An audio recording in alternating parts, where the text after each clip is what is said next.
¿Cómo le va? Bienvenida, bienvenido a este programa del Tribunal Electoral del Poder Judicial de la Federación. Usted lo sabe, Sentencias a Debate. Hoy nos encontramos en una emisión especial porque precisamente deviene de un evento que organizó el Tribunal Electoral del Poder Judicial de la Federación, la Facultad de Derecho de la Universidad Nacional Autónoma de México y la Asociación Mexicana de Tribunales Electorales y Salas de la República Mexicana. Déjeme comentarle que esta integración de la Sala Superior tiene un compromiso muy fuerte con la justicia abierta. Por eso desarrolla estos diálogos para la justicia abierta y la cultura democrática. Ahí se abordó un tema de la mayor importancia, que es precisamente pues un nuevo paradigma de gobierno y precisamente qué es la justicia abierta, entre muchos otros temas. Esto es lo que le queremos dar a conocer hoy a través de esta, digamos, esta porción de lo que sucedió en este seminario que tuvo lugar en el Auditorio Jacinto Pallares de la Universidad Nacional Autónoma de México. En esta oportunidad, Pedro Lara Aymalo recibe en el estudio a la magistrada de la Sala Regional Ciudad de México, María Silva Rojas, y también recibe a Karina Anzolavere, quien es investigadora del Instituto de Investigaciones Jurídicas de la UNAM.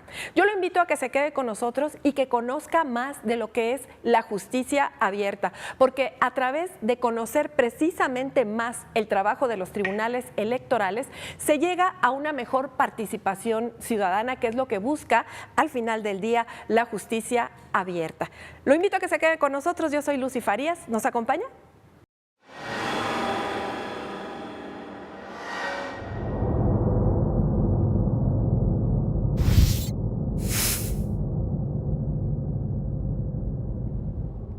¿Qué tal? Bienvenidos sean todos ustedes a su programa Las Sentencias a Debate del Tribunal Electoral del Poder Judicial de la Federación. Y bueno, pues como es costumbre en esta serie de programas, vamos a hablar sobre un evento que particularmente se ha llevado a cabo en este tribunal y que por su trascendencia y sobre todo por el tema, que además es un tema recurrente en nuestro programa, que es nada menos que la transparencia. En términos generales ya verán que vamos a hacer algunos matices, particularmente en lo que respecta a los órganos jurisdiccionales. Y bueno, pues todo esto se da precisamente en el marco del evento denominado Diálogos para la Justicia Abierta y Cultura Democrática. Pues contamos además con la participación de dos de las ponentes en esa serie de conferencias, a las cuales agradecemos muchísimo su presencia ahí. Y lo primero que me gustaría tratar es precisamente lo que da nombre al evento, ¿no? La justicia abierta, que sabemos en términos muy generales que está vinculado a la idea que se tiene de la transparencia institucional como parte, digamos, de las cargas que el propio Estado tiene de abrir la información que genera y la información que utiliza para realizar las actividades que la propia ley o la Constitución le encomiendan y que de alguna manera pues están obligados a dar a conocer a la ciudadanía. Pero la pregunta de la cual podemos partir es: ¿qué es la justicia abierta desde el punto de vista de sus antecedentes? Es decir, ¿cómo llegamos a este escenario en el que pues ya no se entiende como la idea original, que solamente pertenecía a una serie de obligaciones adjudicadas al Poder Ejecutivo, sino que ya hablamos del Estado abierto que involucra absolutamente a todos los poderes y finalmente a toda la actividad pública, diría yo, que es necesario transparentar hacia la ciudadanía. Y en este caso, ¿cuáles serían los antecedentes precisamente o cómo llegamos hasta aquí a concebir la idea de una justicia abierta? Sí, bueno, efectivamente, en un inicio la apertura referida al Estado se enfoca mucho más a la rama administrativa, al Poder Ejecutivo, y por eso se habla del gobierno abierto, no tanto del Estado abierto. Gobierno como ejecutivo, ¿no? Así es, gobierno como el Ejecutivo. Y creo que el mayor auge es en 2009, cuando Barack Obama asume la presidencia de Estados Unidos y lanza el memorándum para el gobierno abierto, porque él se refería a lo que él iba a hacer como presidente y era en este ámbito dentro del Poder Ejecutivo. Posteriormente, en 2011, se firma la Alianza para el Gobierno Abierto, en el que varios países acuerdan tomar políticas para seguir abriendo el gobierno, pero todavía inserto dentro de este Poder Ejecutivo, dentro de la rama del Poder Administrativo. Entre ellos México, así es, los México 8 primeros, ¿no? Es fundador de la Alianza para el Gobierno Abierto. Dentro de esta Alianza para el Gobierno Abierto, en 2014 se hace el plan cuatrienal de 2015 a 2018 y ya por primera vez se menciona en una línea que sería bueno que los países parte también impulsaran la apertura en sus órganos jurisdiccionales. Creo que es como que la primera vez que yo me acuerdo haber visto que se habla de empezar a abrir también y como de compartirle un poco de esta apertura, no solo al Poder Ejecutivo, a la rama administrativa, sino también a los órganos jurisdiccionales. Y ya a partir de entonces, había algunos otros antecedentes, pero como que no tan formales. Esto ya es un instrumento firmado por varios países. Y bueno, en México y en otros países se ha impulsado el tema, pero es un tema incipiente en construcción y más bien muy novedoso que apenas está cobrando auge, y por eso también hay quienes ya cambiaron el concepto de gobierno abierto y se refieren más bien a un Estado abierto para que dentro de él se comprenda tanto al gobierno como administrativo, como al Parlamento abierto, el órgano legislativo, y tribunales abiertos como órgano jurisdiccional. Karina. No, digo, no lo podría haber dicho mejor la magistrada. Yo lo único que quisiera agregar, complementar, es que digamos, la cuestión de la apertura de algún modo es consustancial a la justicia, porque en la idea de Estado de Derecho y de procedimiento imparcial está la idea de publicidad y de apertura. En el derecho anglosajón. En el derecho anglosajón. Sí, entonces sí. es como la apertura y la idea de caja de cristal como una de las condiciones necesarias para lograr la imparcialidad. La publicidad de las sentencias, por ejemplo, en Inglaterra decimonónica, era una práctica habitual. Era una práctica ¿no? habitual. Sí, sí. Y en América Latina, yo creo que además de este principio de publicidad, que en muchos poderes judiciales sí es decimonónico y estuvo muy presente, también se asocia con otro movimiento, que fue el movimiento por la transparencia, que no es exactamente el movimiento por el gobierno abierto, sí, pero que la diferenciación, pero que, bueno, un poco asumía o preconizaba que, digamos, el gobierno debe abrir su información para que los ciudadanos puedan hacer un seguimiento paso a paso de lo que está sucediendo, y en ese sentido un poco la relación que se establece es más transparencia, mejor gobierno, ¿no? Y luego tenemos este giro hacia el gobierno abierto, la justicia abierta, que implica un paso más allá de la transparencia. No es solo acceso a la información, sino que implica la posibilidad de vincularse con la ciudadanía de otras maneras, ¿no? Una de las cuestiones precisamente que se dan en el origen a partir del memorando de Obama de gobierno abierto es, digamos, la consideración de cuáles son los elementos básicos, ¿no? En este caso, pues sabemos que la transparencia es uno de esos elementos, por eso decíamos, es más complejo que ello. Hay un segundo elemento que es, desde mi punto de vista, el más preocupante, pero también el que entra dentro del propio sistema dinámico en el que vamos jalando, digamos, la atención ciudadana, que es la participación, ¿no? Desafortunadamente, nuestro país parece ser que es el elemento de toda esta sistematicidad de la que estamos hablando, en el que encontramos más deficiencias. Desafortunadamente, digo, es una cuestión muy triste, pero entiendo que también la propia construcción de un sistema de transparencia institucional, un Estado transparente y una interacción con la ciudadanía, de alguna manera no es una invitación, es ya una especie como de mecanismo para empujar esa participación, porque finalmente, bueno, pues todas las actividades del Estado tienden a tener algún tipo de influencia o afectación sobre los derechos de las personas, y las personas necesariamente tienen que participar para poder construir un gobierno que se presuma medianamente democrático o que gobierne para las mayorías mínimamente. Entonces, esa participación es otro de los elementos fundamentales, y aquí se construye una idea que yo robaría de la filosofía marxista, para ser concretos, y es la idea de la relación dialéctica entre ciudadanía y Estado, ¿no? Porque la colaboración, que sería el tercer elemento, la colaboración institucional, de alguna manera se construye también dentro de las propias lógicas del Estado. Es decir, de la misma forma que, digamos, la apertura del Ejecutivo se ha extendido también a los otros poderes, de alguna manera también se gestan pues, mecanismos de colaboración interinstitucional, ¿no?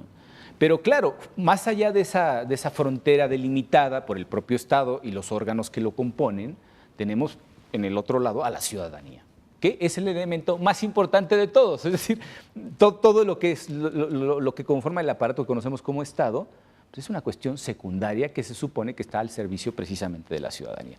Entonces, en esta dicotomía de poder explicar, digamos, los tres principios básicos de lo que es el gobierno abierto, ahora ya podemos hablar de Estado abierto, tenemos pues algunas cuestiones en deficiencia. Tú hablabas en tu intervención, digamos, como de etapas en los órganos jurisdiccionales, ¿no? Y decías, creo que me pareció muy lúcida tu intervención respecto de esto particularmente, porque hablabas primero de consolidar la independencia, que fue pues, una cuestión fundamental, sobre todo para apartarse de las decisiones del propio Ejecutivo. Posteriormente, buscar una eficiencia en las labores que realicen propiamente los órganos jurisdiccionales. Y ahora estamos en una etapa en la que precisamente esa apertura basada en la transparencia exige que podamos abrir canales de comunicación dialéctica con la sociedad. ¿Por qué dialéctica? Bueno, pues porque resulta que nosotros les informamos de algunas cosas y recibimos de la contraparte, es decir, de la ciudadanía, información que también debe de colaborar para la realización de nuestras actividades. ¿Cómo desde el punto de vista precisamente de los órganos jurisdiccionales se pueden plantear estos tres presupuestos fundamentales de lo que conocemos como gobierno abierto? Bueno, eso es exactamente por lo que está en creación el concepto, porque estamos tratando de averiguar cómo aplicar esos tres principios a la impartición de justicia. Y efectivamente creo que el más difícil de todos es la participación en una doble vía. Recientemente, a principios de año, el INAI y el CIDE hicieron un estudio acerca de estos principios del Estado abierto y ver cómo se podía evaluar en general a las instituciones mexicanas. Y en transparencia salieron muy bien evaluadas, en colaboración institucional más o menos, pero en participación social estamos por los suelos a nivel nacional. Sí. Entonces, realmente, inclusive en el ámbito administrativo y ejecutivo, que es mucho más fácil fomentar la participación vía, por ejemplo, el presupuesto participativo, vía presentación de políticas, etcétera, es difícil conseguir que la gente participe, que la gente se involucre. Ahora, cuando hablamos de justicia abierta, que no podemos pensar, por ejemplo, que nosotros vamos a convertirnos de repente, vamos a cambiar el pleno y vamos a convertir el tribunal en un megapleno en el que vamos a someter a votación. Un jurado popular, sí, digamos, claro, así, ¿no? Se condena o se absuelve a alguien. Eso no consiste en la justicia abierta. Entonces, es mucho más difícil encontrar estos mecanismos por los cuales la sociedad pueda participar en la impartición de justicia. Entonces, es difícil eso y es difícil que la gente participe. En términos de justicia abierta, tenemos problemas serios con encontrar esos mecanismos para que la gente pueda participar. Creo que, por ejemplo, ahorita se está desarrollando un ejercicio por parte de varias instituciones. Aquí una de las instituciones que participa es el Tribunal Electoral y son los observatorios electorales que se están llevando a cabo a partir de principios de año, en el que cada mes se hacen unas mesas en las que académicos, miembros de organizaciones civiles, sí, cada mes, y personas tanto de aquí del tribunal, que creo que han invitado incluso a magistrados, y si no magistrados, sí han ido secretarios de estudio y cuenta que han proyectado los asuntos para debatir las sentencias que emite la Sala Superior. Entonces, esos ejercicios, ¿por qué sirven? Hay que traerlos a este programa. Sí, claro, estaría genial que expliquen este mecanismo. ¿Por qué son importantes? Porque se están debatiendo, pero no aquí como, por ejemplo, en tu programa, que es como muy in-house, muy de aquí mismo, de la casa, quienes están debatiendo. Localista. No, acá hay críticas, hay cuestionamientos duros de esos que vemos por fuera respecto a por qué se emitieron tales o cuales criterios, y hay diálogo e interlocución, por ejemplo, entre secretarios, entre personas que defienden algunos puntos, personas que no los defienden. Entonces, eso puede ayudar a generar sentencias mucho más consolidadas, tomando nota de cuáles son los puntos en los que nosotros vemos que hay debilidades. Ese, por ejemplo, es un mecanismo de participación. Justo ayer me di cuenta yo que estos observatorios, y normalmente cuando los ponemos en la mesa como un ejemplo de justicia abierta, es común esto porque este formato de mesas de diálogo presenciales con auditorio ya para que vea el debate aquí en serio, son comunes. Pero creo que también, y ahorita aprovechando las nuevas tecnologías de la información, hay otros que son muy útiles y que están también en el aire, yo simplemente no los había detectado y por eso no los tenía como en el radar, que son estas observaciones que se hacen en blogs, sobre todo, que también son críticas a las sentencias, pero no la típica crítica que te hacen en un medio de comunicación, en un periódico, ligera, digámoslo, no, claro, sino bien fundamentadas, en las que se dice, a ver, esta sentencia estuvo bien por esto y esto y esto, o le encuentro estos errores, ya habiendo leído, por ejemplo, hace unos meses, no está relacionada con el tema electoral, pero la conocen en Twitter como Zambuca, sacó, creo que fueron incluso 3 entregas, porque fue un documento extenso acerca de la sentencia de los porquis, en la que la desmenuzó y dijo, a ver, esto sí por esto y esto y esto no por esto y esto y esto, reconociendo las bondades que en su momento tuvo, pero también diciendo esto estuvo mal y la valoración de las pruebas, etcétera. Entonces, creo que esos ejercicios también son participación ciudadana, participación que aquí valga la aclaración. Creo que es mejor referirnos a participación social y no tanto ciudadana. Exacto. Sobre todo en materia político-electoral, sí es cierto que se necesita esa característica de ciudadanía para ejercer los derechos político-electorales. Pero la crítica está abierta a todos. Así es, a la sociedad en general. Y puede haber gente que no sea ciudadana mexicana, pero que forme parte de la sociedad mexicana o menores y nos de edad pueda que aportar. son muy adelantados, ¿no? Así es. Entonces sí hay mecanismos, hay maneras de hacerlo, pero estamos tratando de encontrar el cómo para poder hacer esto mucho más eficiente. Esto que me dices tú me conduce directamente a una cuestión que caracteriza precisamente la Alianza para el Gobierno Abierto, y es la aplicación relativa de medidas de carácter nacional. Es decir, una de las cuestiones fundamentales cuando se plantea precisamente el formar este conjunto de países alineados con la idea que tenía el expresidente Obama respecto de la apertura de la información gubernamental, lo primero que se dice en estos foros, en los primeros encuentros es, oye, pero a ver, espérate, la manera en la que yo, México, voy a regular las cosas no puede ser exactamente tu modelo. Y entonces levantan la mano por otro lado y dicen, no, pues es que yo tampoco como México ni como Estados Unidos. Y fue parte, digamos, consustancial al propio pacto para el gobierno abierto, esta alianza, el hecho de respetar los mecanismos que cada uno de los estados nacionales tenía para poder implementar precisamente el gobierno abierto. Y aunque decíamos que originalmente todo este plan estaba concebido para el Ejecutivo, efectivamente cada vez se entiende más la necesidad de incorporar absolutamente a todos los poderes y a los interlocutores públicos en términos generales, ¿no?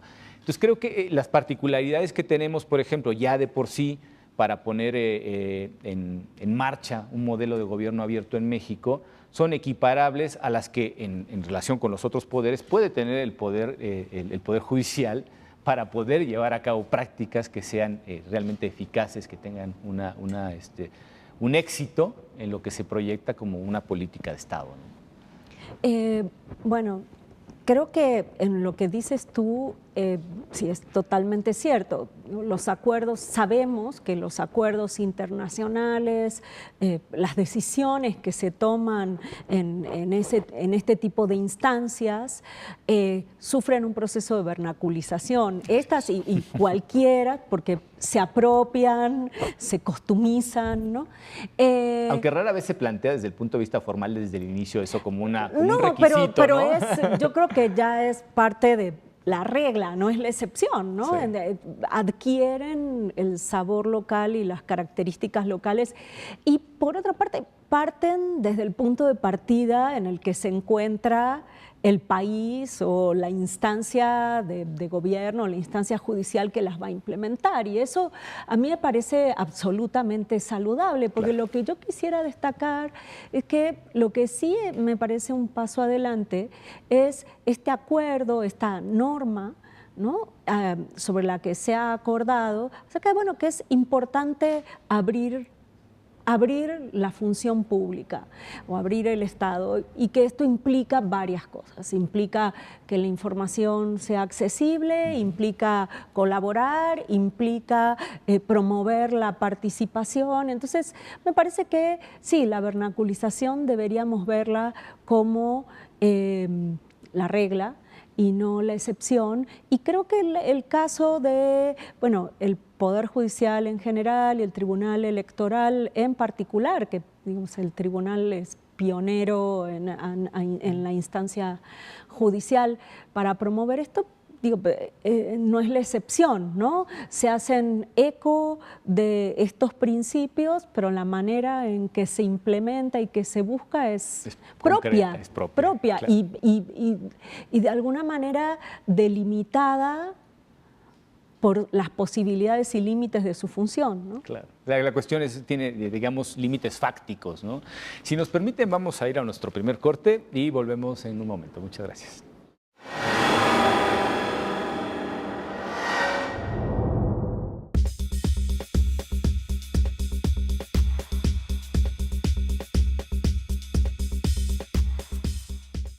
La protección de tus derechos político-electorales le corresponden al Tribunal Electoral del Poder Judicial de la Federación.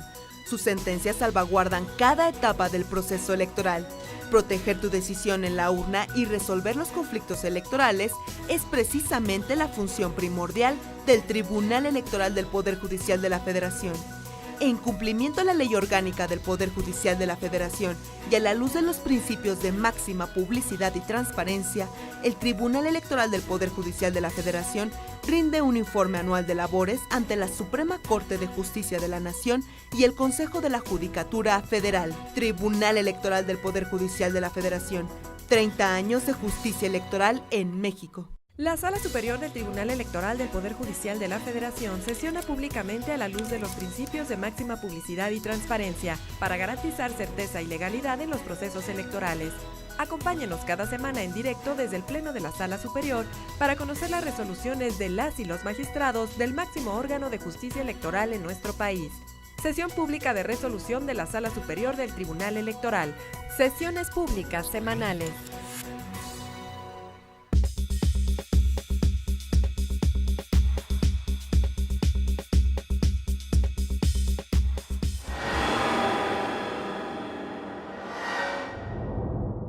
Bueno, pues ya estamos de regreso con ustedes. Hablábamos hace un momento, antes de nuestro corte, sobre los elementos que originalmente se consideraban constitutivos de la idea de gobierno abierto. A esos tres elementos, digamos, originarios, se suma otro elemento más que algunos autores han incorporado también como requisito indispensable para poder hablar siquiera de lo que es el gobierno abierto o el Estado abierto, que es los datos abiertos, ¿no? Esto de los datos abiertos es una cuestión sumamente problemática porque, primero, desde el punto de vista del Ejecutivo, que es como se plantearon originalmente estas cuestiones de abrir la información gubernamental, la producción de datos tiende a tener un valor pragmático casi inmediato, ¿no? Es decir, el Ejecutivo realiza acciones que son perfectamente transparentes y pueden afectar de forma directa e inmediata a los ciudadanos, a la población en general, cosa que no ocurre con el Poder Judicial, ¿no? El Poder Legislativo, digamos que tiene unas cosas a favor, otras en contra, pero la cuestión de abrir los datos, es decir, ¿qué podemos abrir en cuanto a información? Además, el formato, que es otra de las cuestiones también sumamente complicadas, ¿no? No es lo mismo hablar de una estadística judicial, que es muy fácil trasladar, digamos, a los datos abiertos, porque son números de proceso muy sencillo, que no ocupan mucho espacio informático, y que se pueden procesar a través de diferentes aplicaciones para obtener, pues, según los elementos útiles que cada uno considere.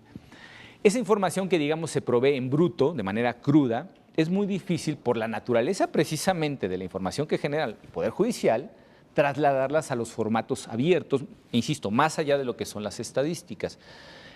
Como manera de suplir, digamos, ese elemento, ¿qué información en términos generales de fácil digestión, podríamos decir, información de fácil digestión, pueden proveer precisamente quienes conforman el Poder Judicial para sumarse de manera coherente también al proyecto que puede llevar el Ejecutivo? Los planes, por ejemplo, de gobierno abierto, que son cada 4 años, si no me equivoco, acaban justamente de publicar, no sé por qué el año pasado publicaron el que va hasta 2018, lo publicaron casi con año y medio de rezago. Y sucedieron algunas cuestiones también que es importante considerar y que resultan francamente desagradables, por decirlo de alguna manera. La relación con los comités técnicos, que se rompió hace unos meses con el Ejecutivo, sí. Porque bueno, pues se les acusaba de que en lugar de ayudar a la transparencia, estaban transparentándolos a ellos mediante software espía, ¿no? Entonces, organizaciones no gubernamentales como R3D, por ejemplo, que fue la que estaba encabezando todo esto, dijeron, conmigo no cuenten, porque yo vengo aquí a tratar de ayudarte a construir un gobierno abierto y no a que me espíes.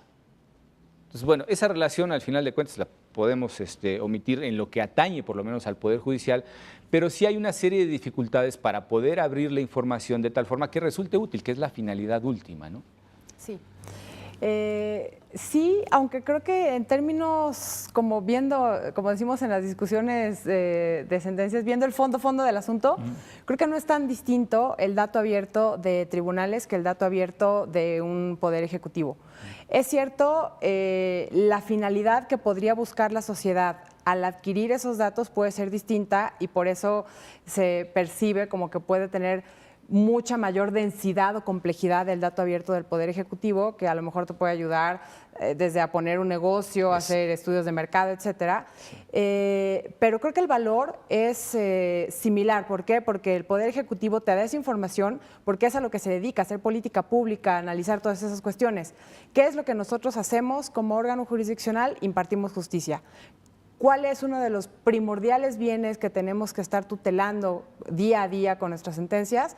Guardar coherencia en nuestras resoluciones, garantizarle a todas las personas certeza y seguridad jurídica al momento de emitir nuestras resoluciones.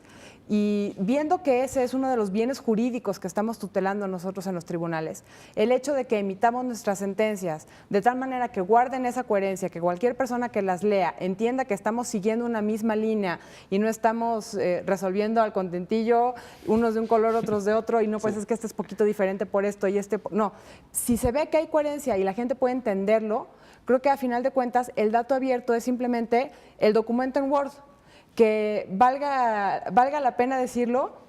A lo mejor nosotros aquí, estando en el Tribunal Electoral, decimos, sí, todas nuestras sentencias las pueden descargar así. Hay gente que a veces no encuentra nuestras sentencias en Word y las encuentran en PDF. Y cuando quieres hacer una tarea, un trabajo de investigación, analizando eso, que es mucho más fácil procesar los datos en Word, te encuentras con el obstáculo PDF. De que está en PDF y tienes que convertirlo. Y en formato foto, además, etcétera. Ni siquiera legible, sí. ¿no? Sí. Entonces, sí hay cuestiones en las que se puede mejorar y eso en el Tribunal Electoral, que eventualmente es fácil encontrarlas en Word.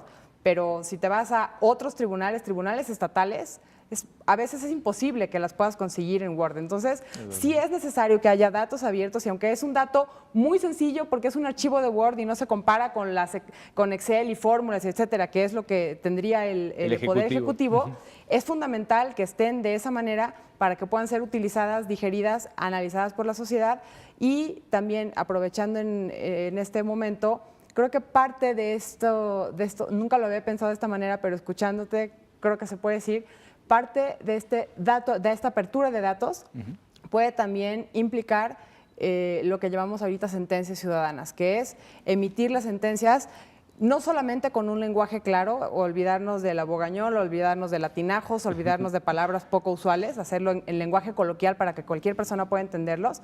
¿Por qué? Porque muchas veces en las sentencias estamos interpretando las normas, estamos diciendo derechos, en pocas palabras. Entonces es importante que la gente sepa y pueda entender qué es lo que estamos diciendo nosotros como jueces en esas sentencias. No solo es necesario un lenguaje claro, también es necesario que haya argumentación coherente, que haya una estructura lógica en las sentencias y que tengan una extensión adecuada. Sí, a veces se encuentra uno con unos galimatías espectaculares. Sí, o a veces puede tener lenguaje muy claro, pero una argumentación que te choca o contradictoria y entonces por más que tenga lenguaje claro no vas a entender por qué resolvimos como resolvimos. Cierto. Entonces son importantes todos esos elementos. Yo quisiera agregar una cosita que respecto a lo de datos abiertos me parece uno de los desafíos más grandes y creo que además obviamente el corazón del trabajo de un tribunal son sus resoluciones, son sus sentencias. Pero no hay que olvidarse que además de la emisión de sentencias, el tribunal o los tribunales hacen otras cosas, son organizaciones, brindan capacitación. Entonces, me parece que también esos datos, quién entra, por qué entra, qué sucede, qué procesos disciplinarios sucede, todo eso es importante para conocer la vida de este tipo de organizaciones, ¿no? Finalmente, las resoluciones, por supuesto que son importantes, pero hay toda una maquinaria muy densa que se mueve y compleja que se mueve para poder llegar a ese momento, y me parece que el acceso al dato también de ese tipo de instancias también hacen a la idea de gobierno abierto y datos abiertos.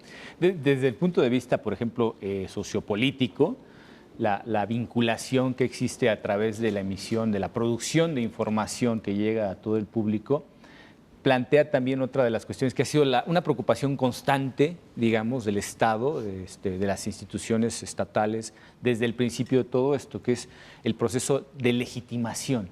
Porque al emitir sentencias claras, en lenguaje ciudadano, con una estructura lógica, bien organizada, pues lo que estamos haciendo es abrir un diálogo. Un diálogo que permite tanto como la adhesión como la crítica, pero que en ese ejercicio de cuestionamiento de la corrección del actuar de los órganos jurisdiccionales, pues se pone en marcha un proceso legitimador de la propia actividad jurisdiccional, de la impartición de justicia, el lato sensu, ¿no? Y digo que ha sido una preocupación porque precisamente la aceptación social es uno de los principios fundamentales para que ese diálogo sea franco en ambos sentidos.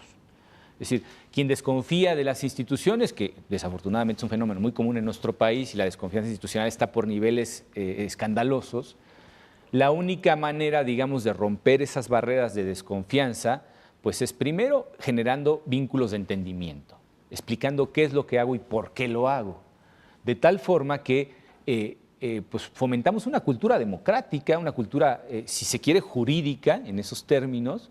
Una de las funciones, por ejemplo, y perdón que por el comercial, pero pues este programa tiene como objetivo precisamente, entre otras cosas, eso, ¿no? Es dar a conocer la labor que realiza el Tribunal Electoral, de tal forma que la ciudadanía pueda entenderlo de manera mucho más clara, mucho más accesible, y sumarse o no, pero legitimarlo como, al final de cuentas, un órgano del Estado. Se puede estar de acuerdo en el sentido de una sentencia o no, pero saber que efectivamente los mecanismos para llegar a esas conclusiones fueron apegados a derecho como mínimo. Y después, de alguna manera, aterrizados para que la gente, aunque no tenga una afectación directa a sus derechos, pueda entenderlos, porque además todo esto es un sistema, el sistema democrático.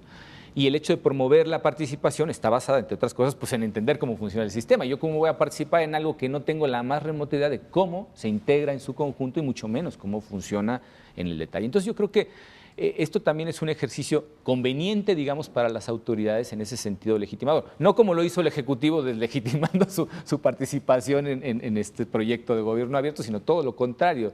Hablar de transparencia es también no tener temor a culpas que pagar, ¿no? Creo que cuando alguien dice, el que nada debe, nada teme, pues aquí estoy y pueden ustedes revisar todo lo que hago de pe a pa. La cuestión de los datos abiertos creo que en el ámbito jurisdiccional se podría reducir de alguna manera o concentrar en la producción estadística. Este tribunal produce muchísimas estadísticas. Un día, haciendo alguna investigación de las son que muy difíciles de consultar, no está la base de datos, la información no está consolidada, digo, los que nos dedicamos a hacer investigación. Y menos sistematizada, sí, ¿no? Eso es precisamente el meollo, porque evidentemente pues tenemos mucha información muy valiosa, no digo que no, pero está dispersa, no está sistematizada, no podemos establecer de manera por lo menos clara y directa relaciones causales entre el número de casos resueltos, por ejemplo, de quejas de procedimientos especiales sancionadores con las últimas regulaciones que ha hecho, por ejemplo, el Instituto Nacional Electoral y contrastarlas con los pronunciamientos jurisdiccionales. Eso es precisamente, creo que lo que en los términos del Ejecutivo, cuando nos referimos a datos abiertos, es lo que se permite hacer, ¿no? Ese cruce de datos que de alguna manera nos da una perspectiva completa y detalladísima de las labores a realizar. Evidentemente tenemos muchas limitaciones y eso es también otra de las cuestiones que es interesante explicar porque la secrecía, por ejemplo, que debe el Poder Judicial cuando se está en instrucción, por ejemplo, en un asunto, la protección de datos personales, ¿no? Es decir, las versiones de las sentencias que son públicas, pues deben de estar de alguna manera, pues sí, como se dice vulgarmente, tachados los datos personales por una obligación constitucional que tenemos finalmente como parte del Estado. En fin, limitaciones particulares, pero que no creo que de alguna manera imposibiliten el tener una visión de conjunto respecto de los datos abiertos que nos permita aprovechar para múltiples cuestiones, inclusive, como dicen luego, para pegarle al propio tribunal. Claro que sí. Por supuesto, la información es para que ustedes aplaudan o avienten tomatazos, con todo el respeto del mundo, pero al final de cuentas la crítica está abierta para todos. La información además provee de otras cuestiones fundamentales, porque tenemos básicamente, y lo digo desde el punto de vista de cómo se planteó originalmente en el ámbito del gobierno estadounidense esto, por un lado tenemos la rendición de cuentas, o lo que se llama el accountability, que llaman ellos, y por el otro lado tenemos también los elementos de participación. Entonces, la apertura de las instancias estatales, de los órganos estatales, tiene que ver con ambas cosas. Primero, cómo se está gastando el dinero de los contribuyentes en la prestación de un servicio, que en este caso es la impartición de justicia. Y segundo, es obtener esa información que particularmente en el caso del Poder Judicial se consolida en el conocimiento y en el ejercicio efectivo de derechos. Y en nuestro caso la participación política, ¿no? Entonces, en esas dos vertientes nos encontramos como un organismo público que tiene que desahogar diferentes dificultades por sus características particulares, pero que finalmente también está obligado a subirse al carro en la medida de lo posible y con sus limitaciones. Entonces, se me ocurre una pregunta que quizá es difícil de responder así a bote pronto y de bloque, pero que es interesante por lo menos conocer su opinión, sobre todo para quienes hacen el favor de brindarnos su compañía, respecto de cómo se abordan esas particularidades, esas diferencias respecto de los otros poderes desde el punto de vista del Poder Judicial, desde la perspectiva de la labor que realizan realmente los tribunales y esa conexión con los derechos, ¿no? Entonces, es un círculo virtuoso, diría yo, si se sabe llevar de la manera correcta. Si nos permiten, vamos a ir a nuestro corte y cuando volvamos contestaremos estas preguntas. Gracias.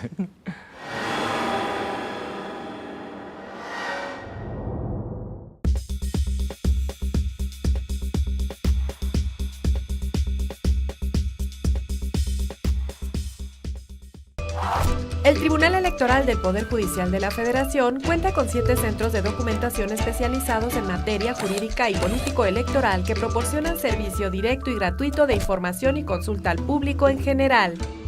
Los centros de documentación del Tribunal Electoral del Poder Judicial de la Federación se ubican uno en la sala superior y respectivamente en las salas regionales. Para mayor información, escríbenos sendoc@te.gov.mx. A lo largo de 20 años, el Tribunal Electoral del Poder Judicial de la Federación ha impartido justicia electoral para favorecer tus derechos de participación política, como votar y ser votado, derecho a la información, libre afiliación y asociación, además de impulsar la participación política de la mujer y la defensa de los derechos de los pueblos y comunidades indígenas. Nuestro compromiso es dotar de certeza los procesos electorales. Tribunal Electoral del Poder Judicial de la Federación, 20 años protegiendo tus derechos políticos.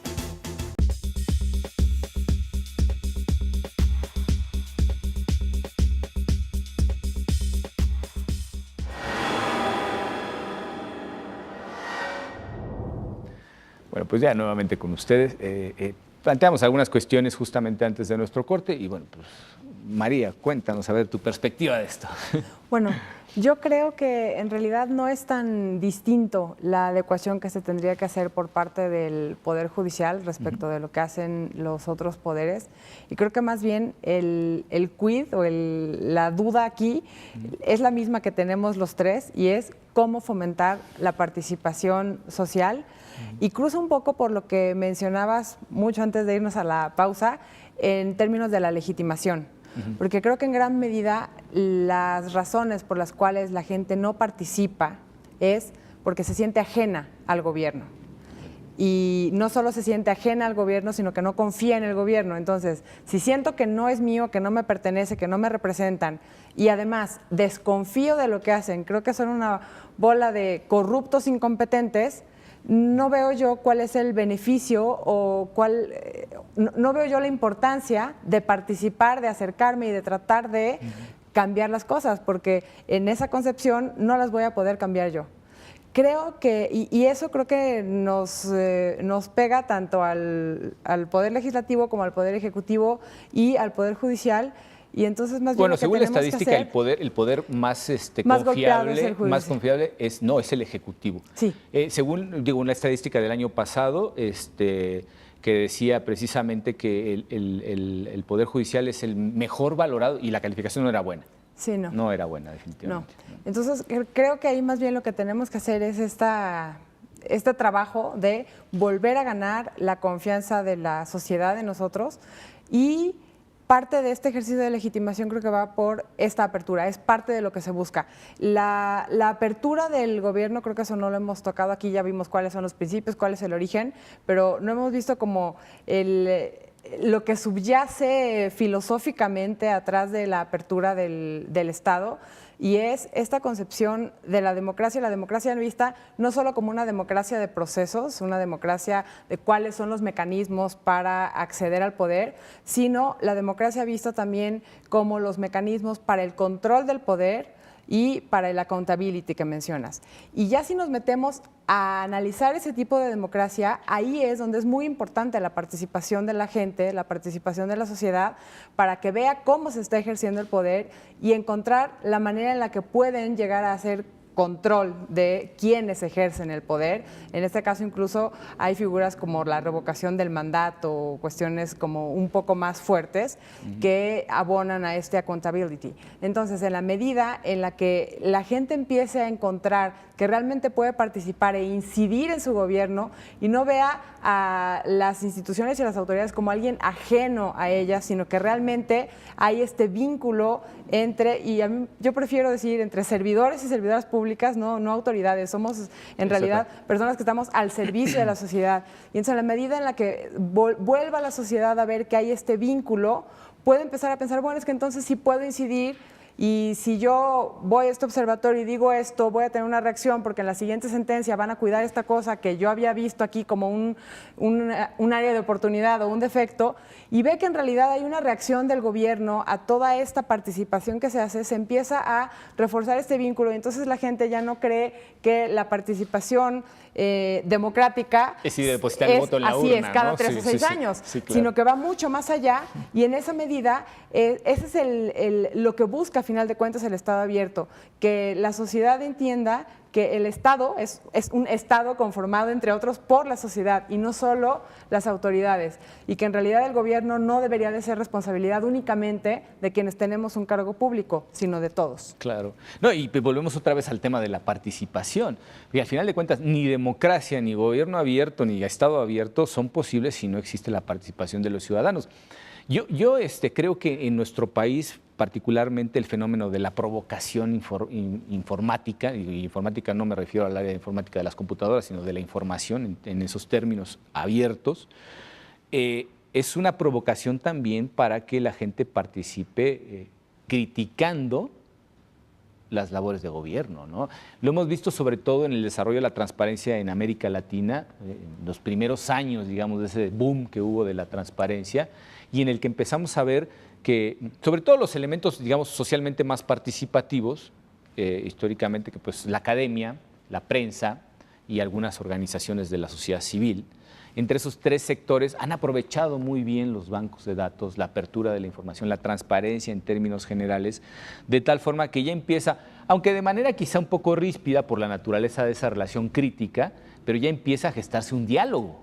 Es decir, podemos hablar además, como podemos decir aquí en México, con los pelos de la burra en la mano, si tenemos algo que la propia institución, en la que está el propio órgano del Estado al que estamos criticando, nos ha proporcionado, ¿no? Lo hemos visto ahora con todas estas cuestiones de una red de corrupción a nivel federal que ha destapado una revista muy importante, yo digo que es una de las más serias que hay ahorita en este país, gracias literalmente a golpe de solicitudes de información pública.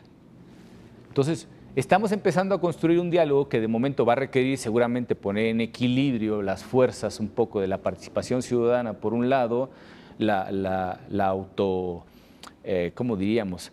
el autocontrol de las tendencias a hacer actos corruptos o que desfavorecen al final de cuentas a la mayoría de la población, precisamente por una serie de controles que existen a través de la difusión de información abierta, ¿no? Sí, yo creo que, bueno, en todo esto la participación es una pieza central del éxito de este movimiento. Creo que hay diferentes maneras de pensar la participación y a mí me parece que los diferentes modelos de democracia se definen también por la manera en que piensan la información, ¿no? Tú puedes pensar que el gobierno es responsabilidad de electores o élites especializadas para tomar decisiones, y del otro lado está la ciudadanía que puede acceder a la información, o puedes pensar en modelos en que la relación fluya y sea convergente en muchas más instancias que solo la crítica de la decisión tomada o la emisión del voto. Que la crítica puede ser destructiva o constructiva. Puede ser, sí, pero en general es ex post. También puedes generar otros espacios. Si uno concibe que esta relación es fluida, se pueden generar espacios en que ayuden a construir estos puentes, ¿no? Por ejemplo, las audiencias públicas en los casos de otros poderes judiciales utilizan, y bueno, aquí también se ha utilizado, audiencias públicas previas donde van diferentes tipos de expertos con diferentes posiciones y brindan su conocimiento, y luego, bueno, los jueces lo toman o no lo toman, claro. Pero puede haber consejos, puede haber diferentes maneras de motivar la participación, y me parece que, claro, además de el objetivo de mejorar la legitimidad y la confianza, también esto nos lleva a reflexionar acerca de qué modelo de relación y qué modelo de participación se está promoviendo. Si es que es previsible el modelo, porque... Yo creo que sí, uno puede definir políticas judiciales en que haya pues el Poder Judicial también define políticas judiciales y puede definir estrategias y puede definir de qué manera se abren o no, o se promueven diferentes tipos de modelos en que este diálogo, este proceso de intercambio, que obviamente no es una asamblea acerca de cómo hay que votar el caso tal o el caso cual, sean posibles. No es justicia plebiscitaria. Exactamente. ¿no? Sí, claro, sí. Claro. Y pensando un poco también en esa dinámica, entiendo que estamos en un proceso evolutivo. Las instituciones, igual que la sociedad, se van transformando con el paso del tiempo y hay que ir haciendo muchas adecuaciones, incluso en la manera en la que transmitimos la información. Una de las cuestiones fundamentales que ha hecho una diferencia clarísima respecto del, lo voy a decir así, el antes y el después de la Internet es precisamente el uso, por ejemplo, de las redes sociales. Todos estos instrumentos abiertos de comunicación masiva que no están limitados por el tiempo ni el espacio, y que de alguna manera agilizan el intercambio de información. Incluso a veces en las redes sociales se construyen criterios antes de que la propia información oficial haya sido puesta en manos del público, ¿no?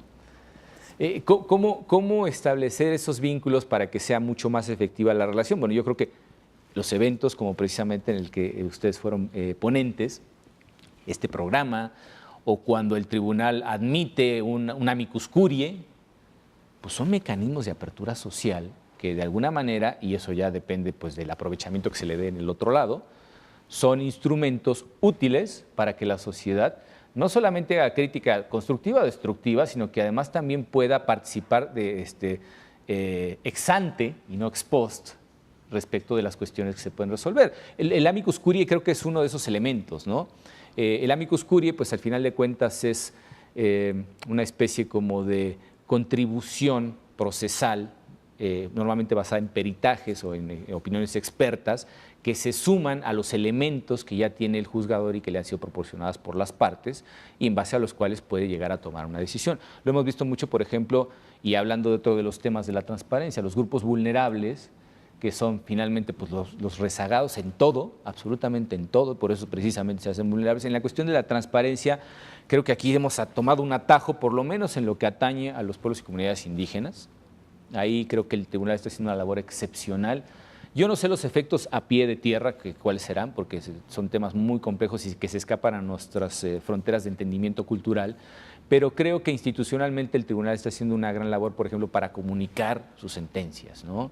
La traducción a lenguas autóctonas, la difusión a través de diferentes medios, hasta el perifoneo que se utiliza en sitios donde pues, realmente por la cuestión de la infraestructura es muy difícil hacer llegar la información jurisdiccional a quienes además han sido afectados precisamente por la toma de esas decisiones, pero que deben de ser pues, extensibles absolutamente a todos los sectores de la sociedad. Y dentro de esa fenomenología de diferentes elementos que podríamos sumar a las actividades de transparencia, la difusión precisamente de las sentencias o el carácter público de las propias sesiones de resolución de proyectos de sentencia abonan mucho para darnos a conocer. Pero ahora hay que explicar también lo que producimos, ¿no? Es muy difícil también aterrizar. El derecho es un fenómeno del lenguaje, y por tanto pues se ha ido especializando, ¿no? Y llega el abogado a mostrar sus músculos hercúleos de especialista, sus tecnicismos bárbaros, avasallando a todo el mundo, cuando lo que se necesita es hacer justamente lo contrario. Y es un esfuerzo doble, porque nos subimos primero al ámbito de ese lenguaje jurisdiccional, ese lenguaje jurídico en términos generales, y después hay que volver a aterrizar esas cosas para la ciudadanía. Es una cuestión bastante difícil, pero creo que sí las particularidades del Poder Judicial nos sitúan en un ámbito aparte respecto de los otros dos poderes, por lo menos, ¿no? No sé si nos sitúen en un ámbito aparte, porque creo que los otros dos poderes y nosotros deberíamos todos de tratar de ir hacia lo mismo, y es tener una comunicación franca y lo más claro posible con la sociedad. De acuerdo, sí. Pero parece que la división de poderes crea terror, porque al final de cuentas, sí, es verdad. Sí. Yo lo he visto mucho, ¿no? Precisamente en el programa pasado hablábamos sobre una sentencia muy polémica y decíamos, pues perdónenme ustedes, pero es el legislador el que está aquí en falta. El tribunal no tiene elementos para poder resolver una cuestión claro. de estas desde un punto de vista más justo socialmente, desde la percepción social, Sí. ¿no? Entonces, el diálogo pues, es francamente muy pobre, ¿no? Sí, pero sí debería ser mucho más abierto. Estoy y en de ese acuerdo. sentido creo que tiene muchísima relevancia lo que mencionas acerca de Internet, que hace un par de semanas estuve en una mesa hablando también de justicia abierta y calidad de la democracia, no cultura democrática. Y fue la primera vez que escuché, ya después lo he escuchado varias veces, que ya cambió esta típica frase de antes de los jueces hablan a través de sus sentencias. Eso sí era cierto Ahora en el a través siglo de pasado. Twitter. Pero efectivamente, es más, digo, no era tan drástico, pero ya los jueces no solamente hablan a través de sus sentencias, también tienen que explicar las sentencias de otra manera. Y eso creo que hasta la fecha solamente he visto infografías de magistrados y magistradas de este tribunal, de tribunales locales también, pero electorales. Sí. No he visto infografías de otros poderes judiciales o tribunales dedicados a otras materias, pero creo que son mecanismos que poco a poco se van encontrando para exactamente eso, tratar de socializar y explicar a la gente qué es lo que hacemos, que ahí vamos otra vez de regreso al accountability. Me estás pagando, pero con lo que me estás pagando, yo lo que estoy haciendo es este servicio público de impartición de justicia que consiste en esto y esto y esto. Y esas infografías, creo yo también, espero al menos, que estén sirviendo como una especie de anzuelo, porque es mucho más fácil leer, obviamente, una infografía que los tweets de antes de ahí se resolvió el subrec.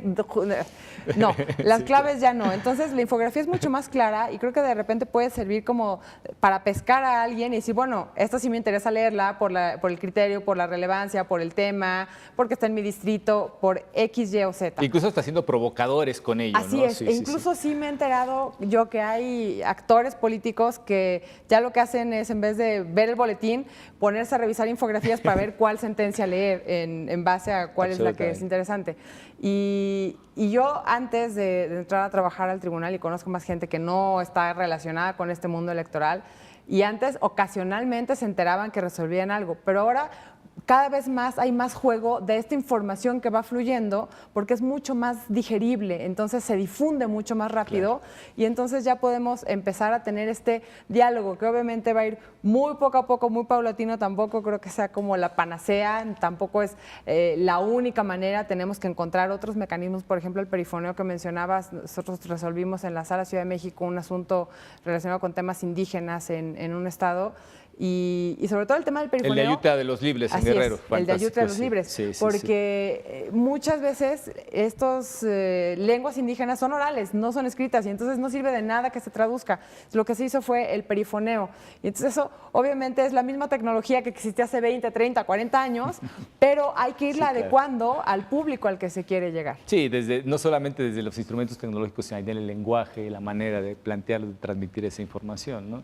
Al final de cuentas, la labor de ver transformada la sociedad es un proceso muy lento, ¿no? Yo a veces pienso que tristemente cuando hablamos de esas cosas tenemos que hablar ya no de años o de décadas, sino de generaciones, ¿no? Desafortunadamente, para lo breve que es la vida de nosotros, son procesos lentos y a veces dolorosos, diría yo, ¿no? Yo igual, para dar un toque optimista, quisiera contar que de hace 15 años ahora, en el sistema de justicia mexicano, el panorama cambió completamente. Sí.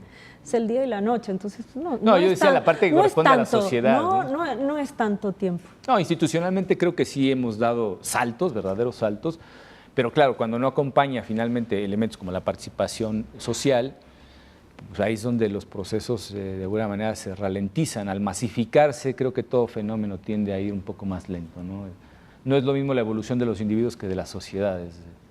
Y desde este punto de vista, la barrera no es por lo que realmente hacemos y la dinámica, incluso la inercia que tienen las instituciones para poder abrirse eso, sino más bien creo que es el efecto global, ¿no? ¿Qué se consigue en la sociedad? ¿Cómo la sociedad reacciona frente a esto? Y creo, como dice María, la participación en el ámbito político, electoral, se ven verdaderos avances, pero tenemos tantas cosas todavía que transmitir a la sociedad como instituciones de parte del Estado y recibir además el feedback, la retroalimentación en esa relación dialéctica de la que hablábamos en un principio, de tal suerte que quizá pues, el esfuerzo institucional evidentemente tiene sus frutos, pero está también a espera de la contraparte, ¿no? De la reacción social y la construcción de todo un proyecto que implica pues, a todos los actores que conforman la sociedad. Bueno, tanto yo creo que esta preocupación por la justicia abierta justamente es parte de la recepción. Digo, hoy también desde el otro lado se discuten muchas más cosas vinculadas con sentencias y con tribunales que hace 15 años. Muy cierto, sí. ¿No? Entonces me parece que en esta idea de dinámica o de doble vía que tú planteas, también esta vuelta hacia la justicia abierta es en parte una recepción de un espacio público que es un espacio público distinto. Que ya empieza a ser público, al final de cuentas, ¿no? En ese sentido estricto. Bueno, pues no me resta más que agradecerles su amabilísima presencia en nuestro programa y más que nada a ustedes que están del otro lado de la pantalla, invitándolos a nuestra próxima emisión de Sentencias a Debate. Muchísimas gracias.